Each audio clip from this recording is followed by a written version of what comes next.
दोस्तों, मेरा दोस्त मुझसे कहता था कि यार अभी तो बहुत टाइम है, आराम से पढ़ लेंगे। और साथ में ये भी कहता था कि समय का पता नहीं चलता। लेकिन आज मुझे समय का पता भी चल रहा है और उसकी आवाज़ भी सुनाई दे रही है। जो ये घड़ी की टिक टिक टिक टिक है ना, ये मेरी हार्ट बीट के साथ सिंक करने का प्रयास कर रही है। लेकिन पता नहीं क्यों हर बार मेरी दिल की धड़कनें इससे आगे निकल जाती है। एग्ज़ाम इतने क्लोज हैं जितना तो मेरा बेस्ट फ्रेंड नहीं है, लेकिन मजाल है मैंने अपनी बुक्स को टच भी किया हो। मेरी आंखें किसी सुपर पावर को तरस रही है कि कुछ मैजिकल होगा और मुझे एक बार में ही पूरी बुक्स याद हो जाएंगी। मेरी स्टडी टेबल पर नोट्स बिखरे पड़े हैं, लेकिन मेरे नोट्स में ज़्यादातर पन्ने खाली हैं। उस मैजिकल पावर का तो पता नहीं, बट रियलिटी उससे पहले ही आकर मुझे थप्पड़ मार चुकी है और बोल रही है, बेटा अब तो जाग, अब तो पढ़ ले, वरना।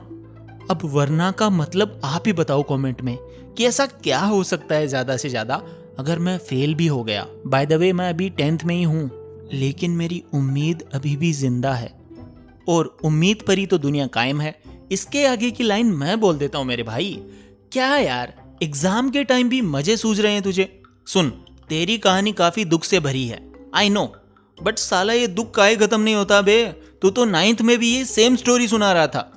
अरे मजाक कर रहा हूँ, अभी हम जिंदा हैं। तो चलो तुम्हें कुछ ऐसा बताता हूँ जिससे तुम्हारी स्ट्रेस और टेंशन अपना रूप बदलकर मोटिवेशन में बदल जाएंगी। आई नो मैंने जेंडर ही बदल दिया, बट सीरियसली ऐसा हो जाएगा। सबसे पहले तो अपने माइंड में ज़्यादा सोचना बंद करो कि क्या करूँगा, कैसे करूँगा। जो भी तुम सोच रहे हो ना, हैरान मत होना, वैसा बिल्कुल भी नहीं होगा। कौन सा आज तक तूने जो सोचा है वो हुआ है? हिस्ट्री उठाकर देख ले मेरे भाई। अब तुम्हें प्रॉब्लम की आग पर सॉल्यूशन को सेकना पड़ेगा। नहीं समझे? समझाता हूँ। एक एक करके तुम्हारी प्रॉब्लम्स को देखते हैं। एग्जाम्स नज़दीक है ना तुम्हारे, और कुछ भी नहीं पढ़ा अभी तक, तो मेरे भाई टेंशन ना लो। चलो मान लेते हैं कि कल ही एग्जाम है। अरे अरे भाई, दिल पे हाथ रखो यार, कल का नाम सुनकर तुम्हारी धड़कनें तेज क्यों होने लगती है? लेकिन टाइम टेबल देख लो मेरे भाई, कल ही है तुम्हारा एग्जाम।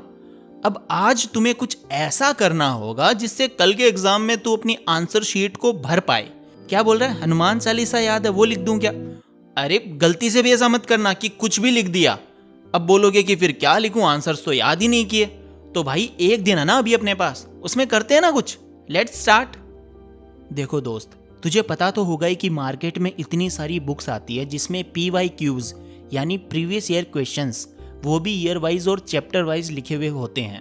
मतलब कि पिछले 5 सालों में तेरे एग्जाम जो कि होने वाले हैं, अभी हुए नहीं हैं, उनमें कौन से क्वेश्चंस आए थे वो आंसर्स के साथ उन बुक्स में ऑलरेडी लिखे हुए हैं। तेरे पास अगर वो बुक नहीं है तो ले आ, और अगर है तो बहुत बढ़िया। अब देख भाई, रियलिटी पहले से तुझे एक थप्पड़ मार चुकी है और तेरे गाल पहले से लाल हैं। तो एक सजेशन देना चाहूँगा कि एक बार हाथ रख लो अपने गालों पे, क्योंकि एक छोटा सा थप्पड़ और लगने वाला है। देख, कल एग्जाम है तुम्हारे और तू अभी ये NCERT की बुक खोल कर बैठा है और चैप्टर नंबर 1 से स्टार्ट कर रहा है तू याद करना।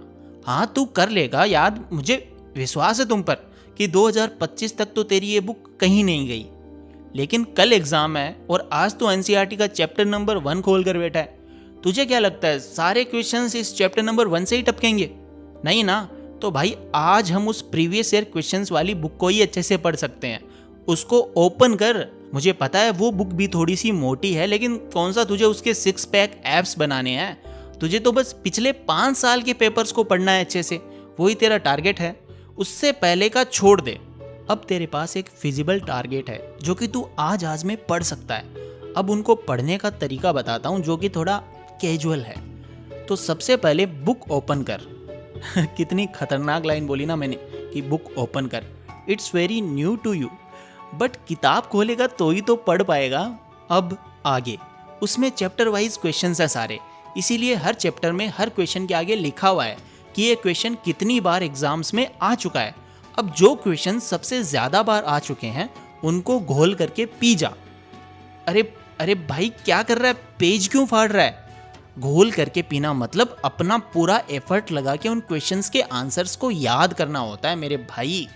एक कॉपी में लिख लिख कर याद कर ले, जोर जोर से बोल करके याद कर ले, फिर बिना देखे उनको लिख और अगर खुद पे इतना यकीन है कि पढ़कर ही तू याद कर लेगा तो वैसे कर ले। देख कितने ऑप्शंस दे रहा हूं तुझे। अभी थोड़ी देर पहले तो तू ऑप्शन लेस था। अब रात के 12 बजे तक तू जितना पढ़ सकता है पढ़ ले और खुद को एक लाइन बोलकर सो जा कि भाई मेरे पास जितना टाइम था, जितना बेस्ट मैं कर सकता था उतना मैंने किया। जितना इस बचे हुए टाइम में मैं पढ़ सकता था मैंने पढ़ लिया। अब मैंने अपना 100% दे दिया है। अब सुबह मिलते हैं। Good night.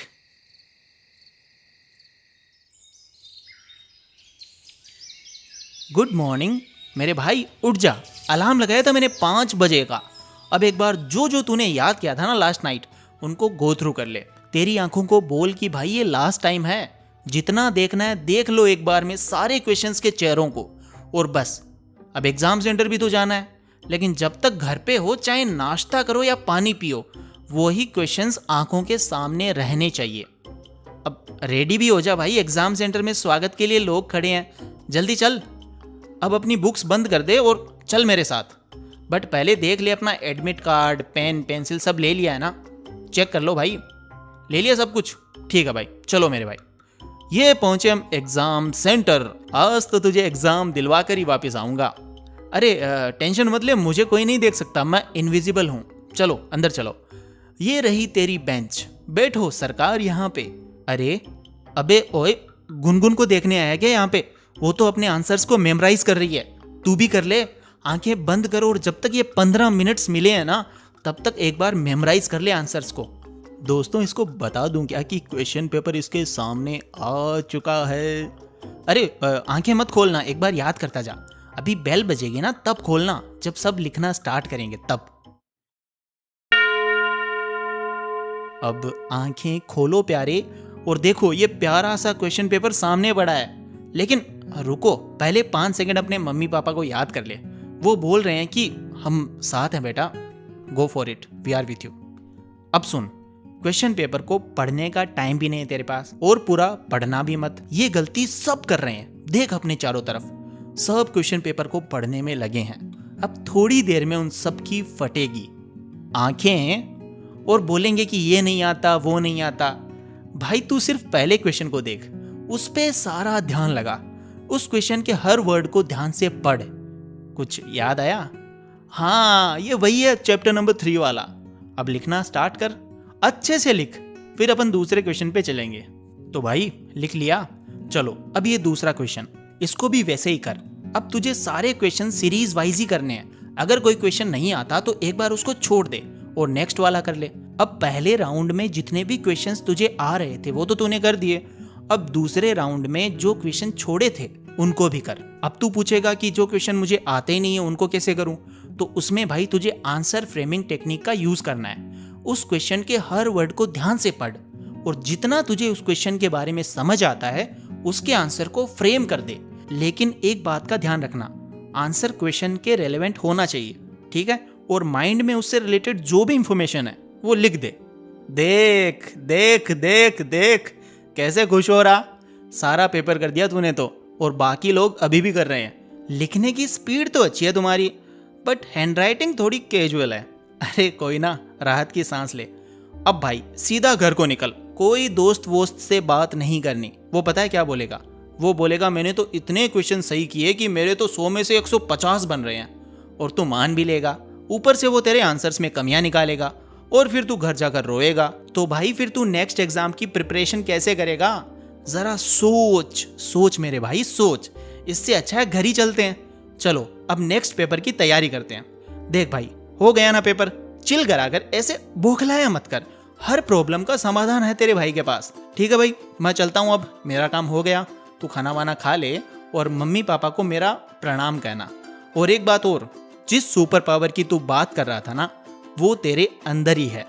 कल से आज तक तूने जो भी किया और आज का पेपर तूने इतना अच्छा कर दिया, वो भी एग्जाम से सिर्फ एक दिन पहले पढ़कर। तो ये सुपर पावर नहीं है तो और क्या है?